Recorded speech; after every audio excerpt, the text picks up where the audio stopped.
I stayed at an Airbnb about 3 years ago. There was no celebration, no special occasion. It was just a quiet weekend getaway. I'd been burned out from work and needed space, real space. The kind where your phone barely has service, and the nights are so quiet they almost ring.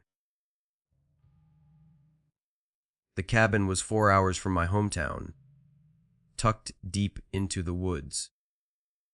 According to the listing, it was secluded, but not completely isolated.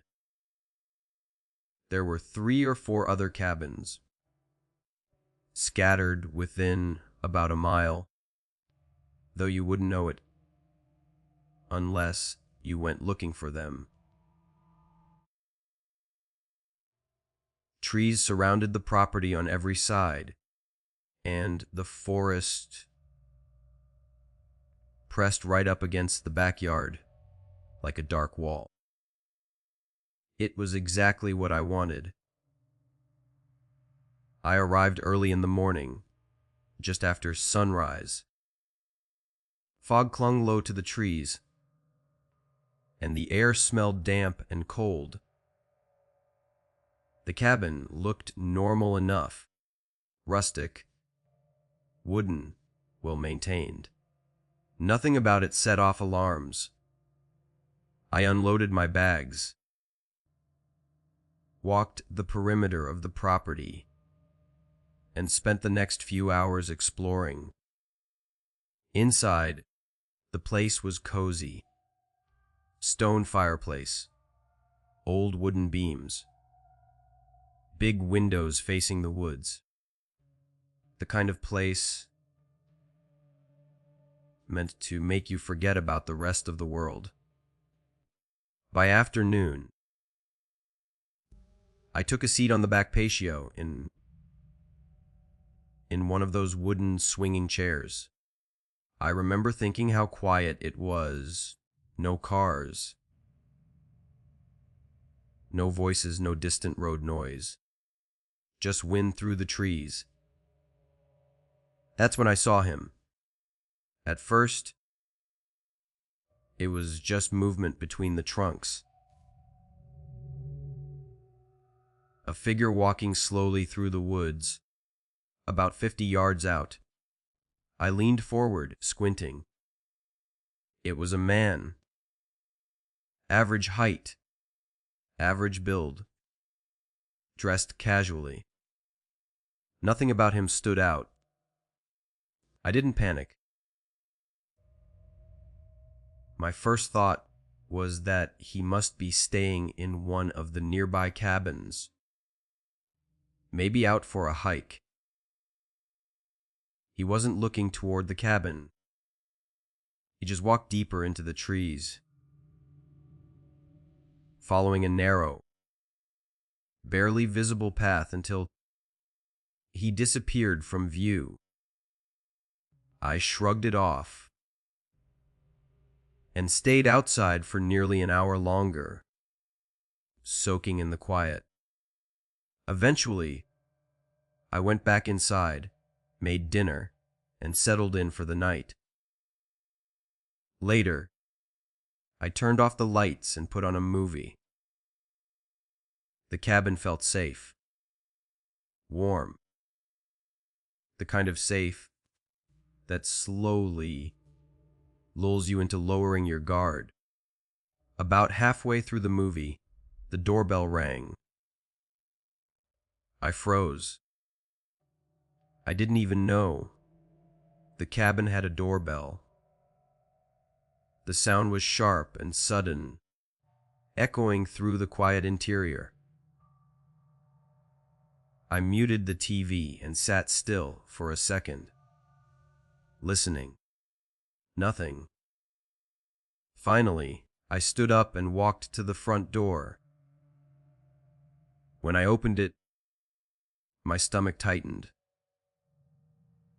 The man from the woods was standing on the porch, up close, Too normal. Too normal. His clothes were clean. His hair was neat. But there was something about his smile that felt rehearsed. He was putting it on because he knew he was supposed to. "Can I help you?" I asked. He smiled wider. "I've been lost for a few hours," he said. "I was hoping you could help me get back to my cabin." Something about the way he said it didn't sit right. The cabins weren't that confusing. And if he'd been lost for hours, why wasn't he sweating? Why didn't he look tired? Still, I didn't want to overreact. "Yeah," I said slowly.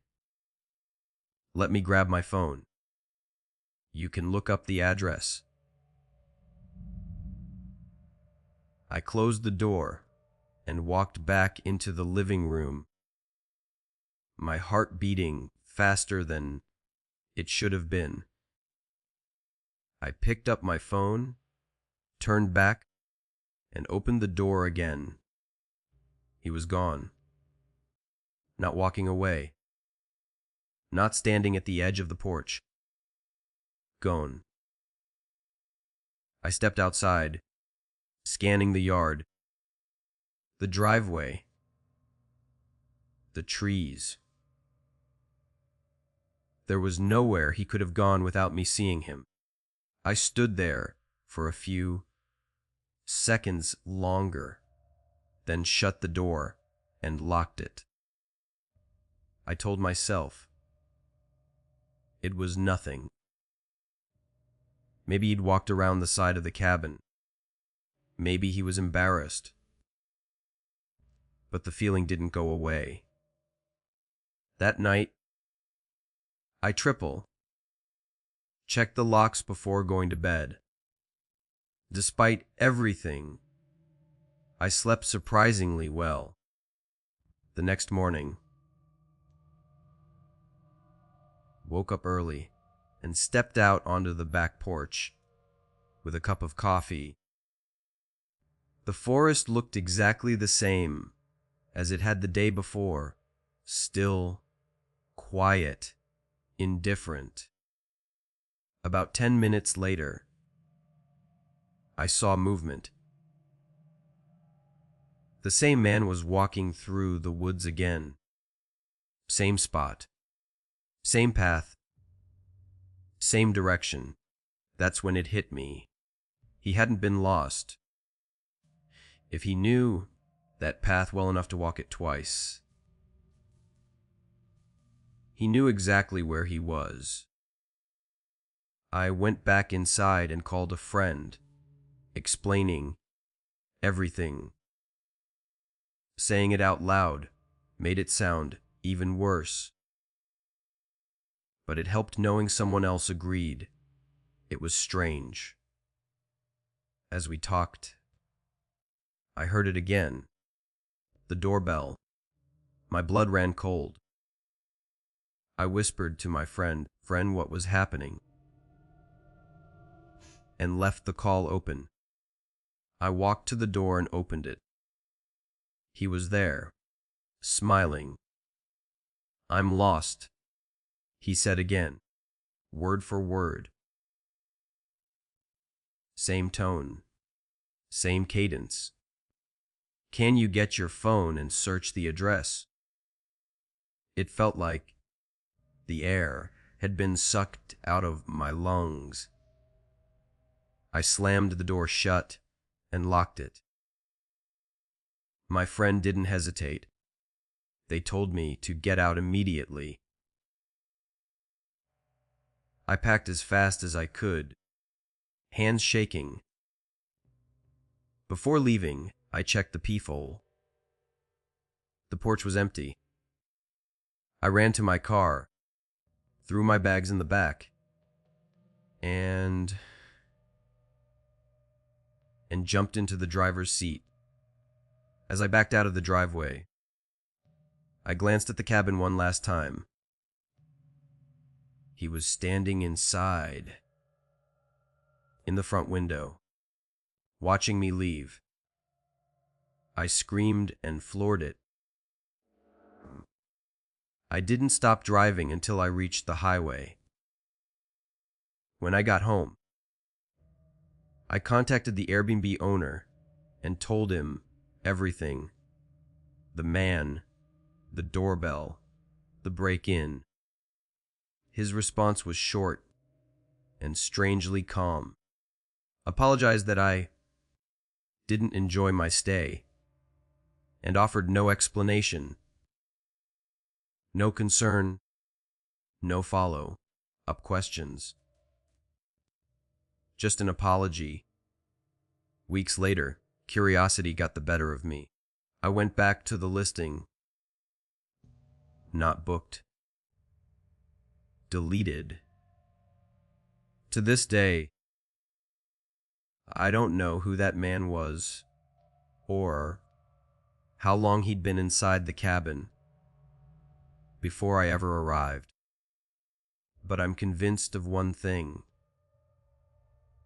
That Airbnb wasn't empty when I checked in.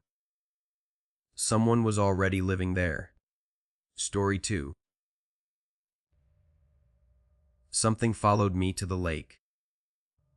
I'm 20, 9 years old, and I live along the Appalachian range in southern West Virginia. If you've never been out there, it's hard to explain just how massive and empty those mountains feel. You can hike for days and never see another human being. No cell service, no marked trails,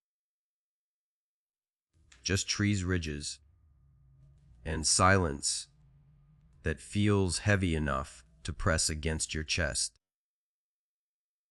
I'd been backpacking and camping in those mountains for years. It was never just a hobby to me. It was an escape. My best friend lived only a few miles away, and every fall we planned one major trip together.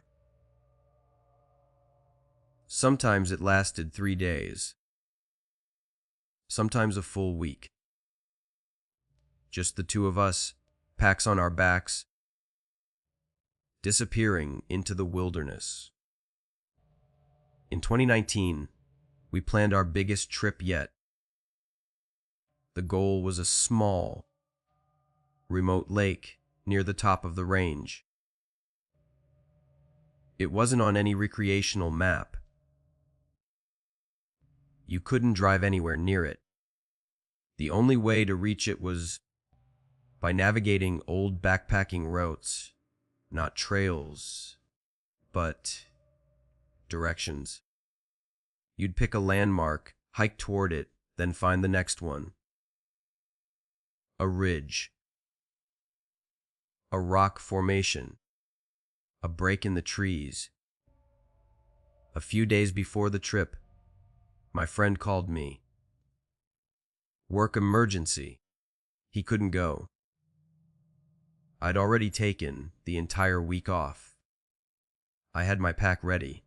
Food, gear, maps, everything.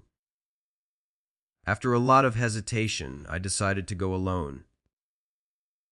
I'd done solo trips before. I knew the risks. Or at least I thought I did. I arrived at the trailhead early Monday morning and started hiking just after sunrise. The forest was thick, damp, and quiet. The kind of quiet where even your own footsteps sound too loud. The first day went smoothly. The second day, I worked my way toward a long ridge that marked the halfway point. By the time the sun started setting, I was exhausted. I pitched my tent a few hours short of the ridge, cleared the ground, and got a fire going. I heated up some food, ate slowly, and sat staring into the fire as darkness swallowed the forest. Around 8 o'clock, I crawled into my tent with a book. I left the fire burning low, planning to put it out before sleeping. About 20 minutes later, I heard it. A sharp crack. A stick snapping. Right behind my tent. My entire body locked up. The first thought that hit me was a bear. Black bears were common in the area, especially if they smelled food. I listened, holding my breath. Nothing. No footsteps. No breathing. No rustling. I slowly unzipped the tent, grabbed my flashlight, and shined it toward the tree line behind me. Nothing. I stepped out, raising my voice, yelling aggressively, the way you're taught to scare off predators. Still, nothing. That didn't make sense. Animals don't snap sticks and then freeze completely silent. They run. They make noise. After standing there far longer than I should have, I put out the fire and went back inside the tent. I barely slept. Every sound felt amplified. Every shift of fabric made my heart jump. Morning came slowly, and I was shocked I'd slept at all. I packed up as fast as I could and pushed toward the ridge. Once I reached it, the lake was only a few hours away. A straight shot through descending terrain. I picked up my pace, desperate to reach it before dark, so I wouldn't have to move camp again the next day. I arrived with about an hour of daylight left. The lake was beautiful, perfectly still, surrounded by trees that reflected off the surface like a mirror. It almost made the anxiety of the night before feel silly. Almost. I walked the perimeter of the lake and didn't see a single sign of anyone else. No footprints.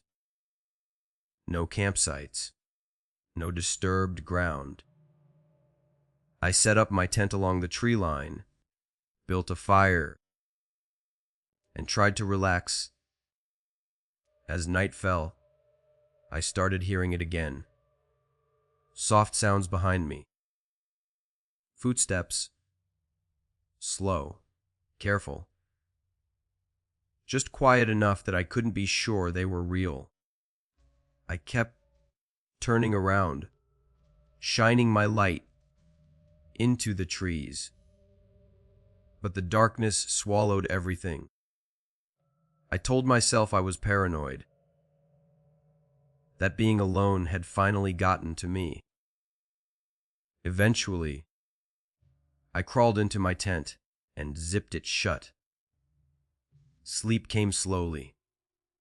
Then, sometime later, I woke up to the unmistakable sound of someone running away. Footsteps, fast and heavy, crashing through the underbrush. I shot upright, grabbed my flashlight, and burst out of the tent. I saw a figure. Just for a second. A human silhouette, disappearing into the trees. My heart nearly tore itself out of my chest. I looked down and felt my stomach drop. Footprints all around my tent, circling it, like someone had been walking around me, watching. While I slept, I scrambled to get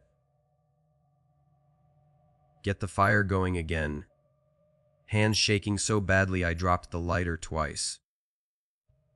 Once it was lit, I sat there, night, staring into the darkness, refusing to close my eyes. Nothing else happened. No sounds, no movement. When the sun finally rose, I packed everything and started the hike back immediately. I didn't take breaks. I didn't stop to rest. I just wanted out. Halfway back, I noticed something strange. Items were missing from my pack. Small things, food, a tool. Stuff I knew I hadn't used. My pack had been right next to me the entire time. Even now, years later, I wonder if whoever was outside my tent that night didn't just watch me. I think they opened my bag while I was sleeping. And if I hadn't woken up when I did, I don't think they would have kept running. Story 3. They walked through my house while I slept. My roommate was out of town for the week, and for the first time in a long while, I had the entire house to myself. It was spring break. My college classes were off, and I had absolutely nowhere to be. Monday, a massive storm rolled into the city. The kind of storm that doesn't just rain, it assaults the house. Wind howled nonstop, trees bent and creaked, and the walls shuddered like they were bracing for impact. Thunder cracked so loudly it felt like it was happening inside the rooms. I knew I wasn't going to sleep that night, so I stayed up. I turned on my Xbox and started playing, letting the noise of the game drown out the storm. Hours passed without me noticing. By the time I looked at the clock, it was already close to 11. That's when the doorbell rang. I paused the game immediately. Who would be out in this weather? I walked to the front door and peered through the peephole. No one. I opened the door just a crack, and rain and wind blasted into the house. The porch was empty. No footsteps. No movement. Nothing. I shut the door, locked it, and stood there for a moment, trying to rationalize it. Maybe the wind had triggered the bell. It didn't make sense, but neither did anything else. I went back to the game. A few minutes later, a loud crash echoed from the backyard. Metal clanging, plastic snapping, patio furniture. I didn't even think. I just grabbed my shoes and ran out the back door. Chairs and a small table were scattered across the yard. flipping and sliding through the grass. I rushed to push everything against the side of the house, fighting the wind as rain stung my face. That's when I saw them. A person stood at the edge of the yard, barely visible through the sheets of rain. They weren't moving, just watching. I froze for half a second, long enough for panic to finally catch up with me. I grabbed the last piece of furniture and sprinted back inside, slamming the door shut behind me. I stared out the window, heart pounding. They were gone. Between the doorbell and the figure in the yard, my nerves were shot. I stayed in the living room this time, scrolling on my phone, trying to stay awake. Eventually, exhaustion won. I grabbed a blanket and laid down on the couch.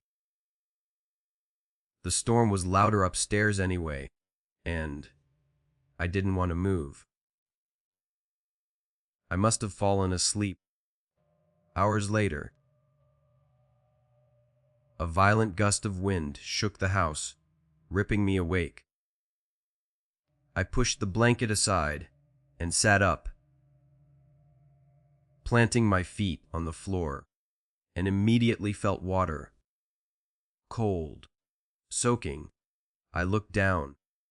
There was a puddle next to the couch. Then another. Then another. They formed a trail across the floor. Inside the puddles were faint, muddy shoe prints. My chest tightened so hard it hurt. Someone had been inside the house. I followed the prints slowly, my body screaming at me to stop. They led through the living room, into the hallway, and up the stairs. They went everywhere, every room. They led back down and stopped at the back door. That's when I realized something worse. They hadn't stolen anything. I quietly locked the door and pulled out my phone to call 911. And then another thought hit me. What if they were still inside? I backed into the corner of the room, where I felt the most hidden, and whispered to the dispatcher. Every second stretched forever. I barely breathed. When the police arrived, they searched the house. They found exactly what I did. Footprints. Nothing missing. No signs of forced entry beyond the unlocked back door. One of the officers looked at me and said something that still makes my skin crawl. This doesn't look like a robbery. They believed it was personal. Someone had come to the house for a reason, and when they didn't find who they were looking for, they left. That night, I couldn't stop thinking about one detail. The footprints went right up to the couch, wet where I had been sleeping. Whoever it was had stood over me, watching. And if my roommate had been home, I don't think they would have just walked away. Story 4. He destroyed everything, except me.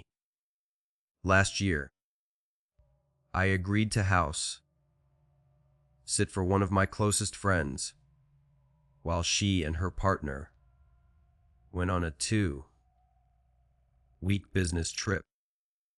They had a nice place, way nicer than my apartment,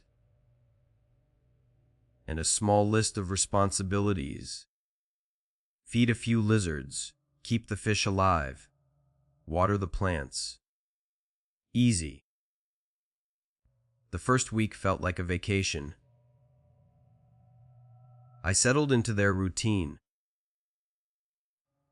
cooked dinner in a real kitchen, slept in a quiet house. It almost felt like staying in an Airbnb, relaxing, temporary, and peaceful. Until one night, I was sitting at the kitchen table, scrolling on my phone, when I heard a man cough right outside the back door. It was close. Too close. My heart jumped into my throat. I stood up slowly and walked to the back of the house, turning on the outdoor lights to make it obvious someone was home. I waited. When I finally looked out the window, no one was there. I told myself it was nothing. Maybe someone walking by. Maybe my imagination. But the unease stuck with me. A little after 7, I realized I hadn't eaten all day. I grabbed my keys and headed outside. As I stepped into the yard, something caught my attention. The grass was flattened. Footprints. They led from the sidewalk straight to the back of the house, then turned around and went right back the same way. Whoever it was hadn't tried to break in. They'd just walked up and left. I drove to get food with that thought spinning in my head, trying to come up with a logical explanation. I couldn't. When I returned, I searched the yard again. Nothing new. I went inside, locked the doors, and tried to relax. After an hour of TV, exhaustion hit me hard. I turned everything off and headed upstairs to bed. I was on my phone when I heard it again. Footsteps. This time in the front yard. I held my breath and listened as they moved to the front door. Then around the side of the house, toward the back. The back door handle shifted. Someone was trying to open it. Adrenaline surged through me. I rushed to the top of the stairs and flipped on the downstairs lights. The sound stopped. I waited, heart pounding, then leaned over the railing to look at the back door. No one was there. That somehow felt worse. Seconds later, glass exploded across the living room. A window shattered. I didn't hesitate. I ran upstairs, locked myself in the bedroom, and grabbed my phone. I could hear him now. Boots crunching on broken glass as he stepped inside. Then the house erupted into chaos. Furniture slammed. Cabinets were ripped open. Glass shattered again and again. It sounded like someone tearing the house apart.